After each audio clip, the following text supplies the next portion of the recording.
যে প্রজন্ম সম্পর্কে প্রায়ই বলা হয় যে এই প্রজন্ম কিছুই করতে পারে না বা পারবে না, কিছুই হবে না, সেই প্রজন্মই নেপালে সরকারকে ক্ষমতাচ্যুত করেছে। নেপালের প্রধানমন্ত্রী কেপি শর্মা ওলিকে পদত্যাগ করতে বাধ্য করেছে। এখন এটা আলাদা বিষয় যে প্রতিবাদ এমন পর্যায়ে পৌঁছেছে যে প্রধানমন্ত্রীর বাড়িতেও আগুন লাগানো হয়েছে, পার্লামেন্টেও আগুনের লেলিহান শিখায় ভরে গিয়েছে।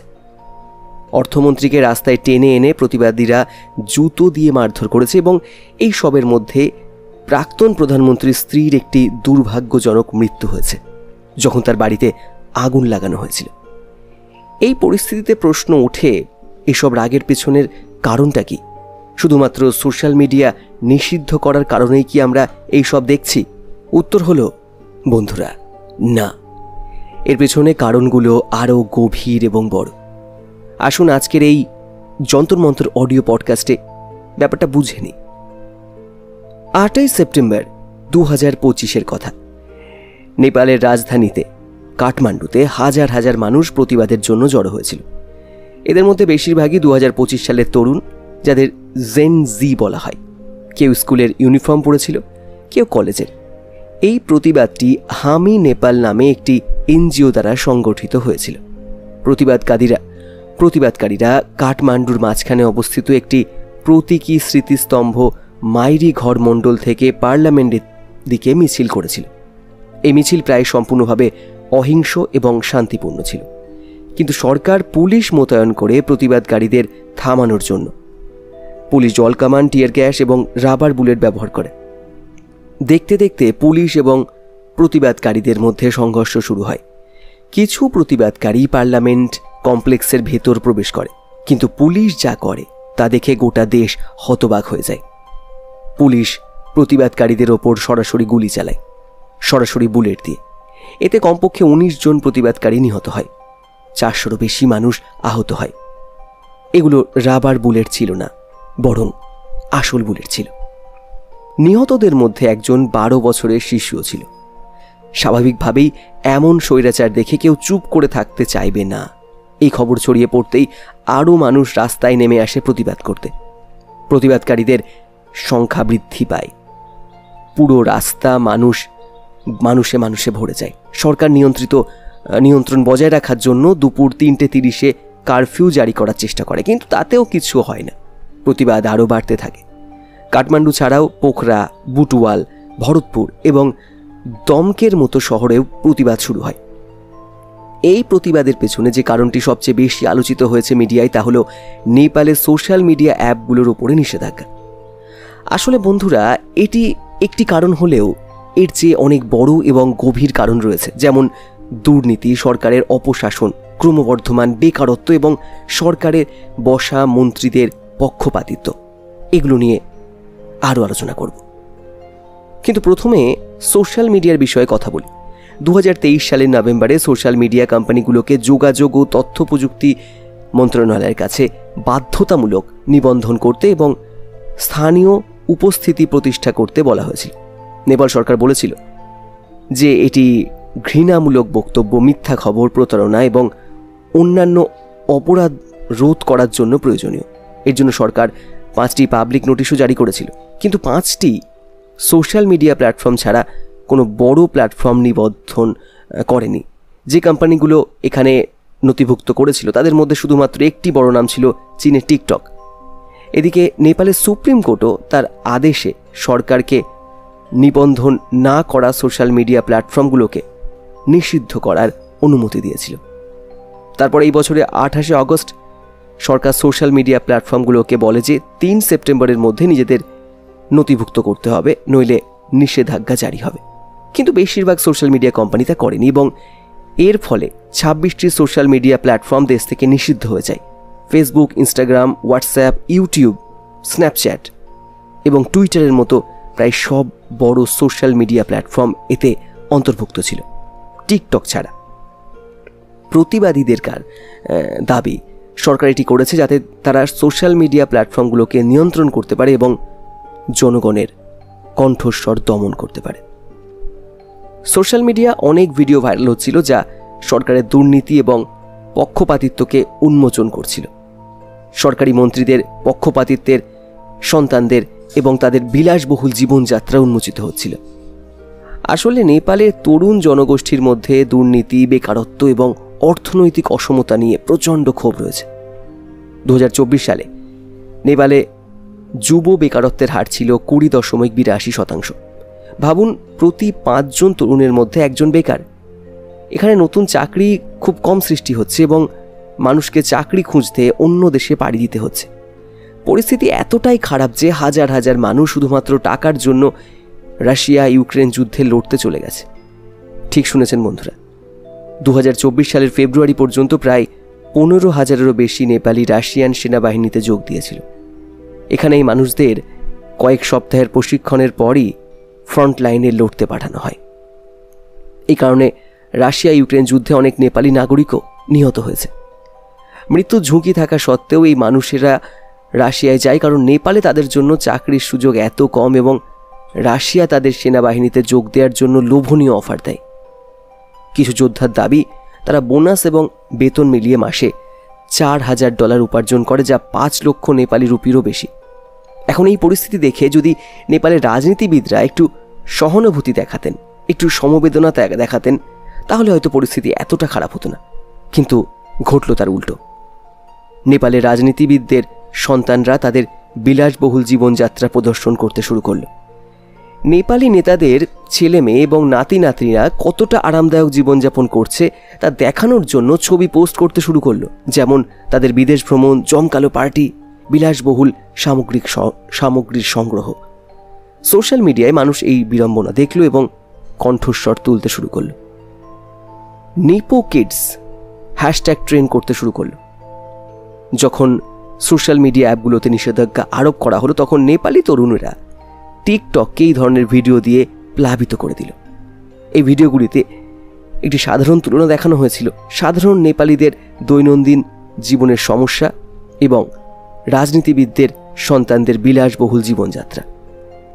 নেতাদের সন্তানরা ডিজাইনার পোশাকে ঘুরে বেড়ায় এবং বিলাসবহুল গাড়ি প্রদর্শন করে। টিকটকে নেপো কিডস এবং নেপো বেবি হ্যাশট্যাগ ট্রেন্ড করতে শুরু করল। 8ই সেপ্টেম্বরের প্রতিবাদে একটি পোস্টারে লেখা ছিল, রাজনীতিবিদদের সন্তানরা বিদেশ থেকে গুচির ব্যাগ নিয়ে ফেরে আর সাধারণ মানুষের সন্তানরা কফিনে ফেরে। এটি রাশিয়া ইউক্রেন যুদ্ধে নিহত নেপালিদের প্রতি ইঙ্গিত ছিল। এছাড়া দুর্নীতিও নেপালে একটি বড় সমস্যা। নেপালের তরুণরা 70 বছরের বেশি বয়সী একই রাজনীতিবিদদের থেকে হতাশ হয়ে পড়েছে, যারা বারবার সরকার গঠন করে এবং ক্ষমতা থেকে সরে যায়। এই কারণে মার্চ মাসেও নেপালে একটি প্রতিবাদ হয়েছিল, যেখানে অনেকে বলেছিল যে নেপালের গণতন্ত্র পরীক্ষা ব্যর্থ হয়েছে এবং হয়তো আবার রাজতন্ত্র ফিরিয়ে আনা উচিত। এটা একটি আশ্চর্যজনক বিষয় যে মানুষ রাজনীতিবিদদের থেকে এতটাই হতাশ হয়ে পড়েছে যে তারা গণতন্ত্র তুলে নিয়ে আবার রাজতন্ত্র ফিরিয়ে আনার কথা বলছে। আসলে 2008 সালের আগে নেপাল একটি রাজতন্ত্র ছিল, অর্থাৎ সমস্ত ক্ষমতা জনগণের দ্বারা নির্বাচিত কোনো রাজনীতিবিদদের হাতে ছিল না, বরং একজন রাজার হাতে ছিল। তাদের শেষ রাজা ছিলেন রাজা জ্ঞানেন্দ্র। তাকে ক্ষমতা থেকে সরাতে দুটি বড় আন্দোলন হয়েছিল। একটি ছিল 2006 সালের গণতন্ত্র আন্দোলন এবং অন্যটি ছিল বহু বছর ধরে চলা মাওবাদী বিদ্রোহ। 28 মে 2008 সালে আনুষ্ঠানিকভাবে রাজতন্ত্র বিলুপ্ত করা হয় এবং নেপাল একটি ফেডারেল গণতান্ত্রিক রাজতন্ত্রে পরিণত হয়। তখন থেকে আজ পর্যন্ত 17 বছর কেটে গেছে এবং এই 17 বছরের গণতন্ত্রে নেপালের সরকার 13 বার বদলেছে।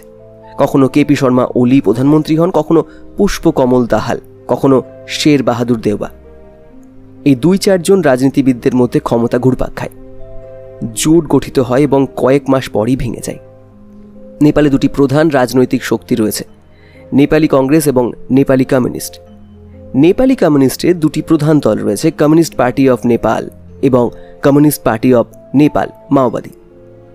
এই দলগুলি ছোট দলগুলির সঙ্গে জোট করে সরকার পরিবর্তন করে চলেছে, কিন্তু এই 3টি দলের প্রধানদের ওপরই দুর্নীতির অভিযোগ রয়েছে। নেপালি কংগ্রেসের প্রধান এবং প্রাক্তন প্রধানমন্ত্রী শের বাহাদুর দেওবার ওপর বিমান ক্রয় অবৈধ কমিশন নেওয়ার অভিযোগ রয়েছে। তার স্ত্রী আরজু রানা দেওবা, যিনি বর্তমানে নেপালের পররাষ্ট্রমন্ত্রী, তার উপর নেপালি নাগরিকদের জাল নথির মাধ্যমে ভুটানি নাগরিক হিসাবে দেখানোর অভিযোগ রয়েছে, যাতে তাদের শরণার্থী হিসাবে আমেরিকায় পাঠানো যায়। সিপিএমসি এর প্রধান এবং 3 বারের প্রধানমন্ত্রী পুষ্পকমল দাহালের ওপর মাওবাদী গেরিলা যোদ্ধাদের জন্য আসা টাকা হাতিয়ে নেওয়ার অভিযোগ রয়েছে। সিপিএন ইউএমএল এর প্রধান এবং বর্তমান প্রধানমন্ত্রী কেপি শর্মা ওলির ওপরও একটি দুর্নীতির মামলা রয়েছে, কারণ তিনি সুপ্রিম কোর্টের একটি আদেশ লঙ্ঘন করে একটি চা বাগানকে বাণিজ্যিক প্লটে রূপান্তর করেছিলেন। এছাড়াও আরও 3 জন প্রধানমন্ত্রীর ওপর সরকারি জমি ব্যক্তিগত ব্যক্তিদের দেওয়ার অভিযোগ রয়েছে। এখন সমস্যা হলো, নেপালে 2006 সাল থেকে একটি প্রথা চলে আসছে যে কোনো নীতিগত সিদ্ধান্তের জন্য কোনো রাজনীতিবিদদের বিরুদ্ধে তদন্ত করা হবে না। এই প্রথা দুর্নীতিগ্রস্ত রাজনীতিবিদদের যে কোনো পদক্ষেপ থেকে রেহাই দেয়, যার ফলে দুর্নীতি অনেক বেড়ে যায়।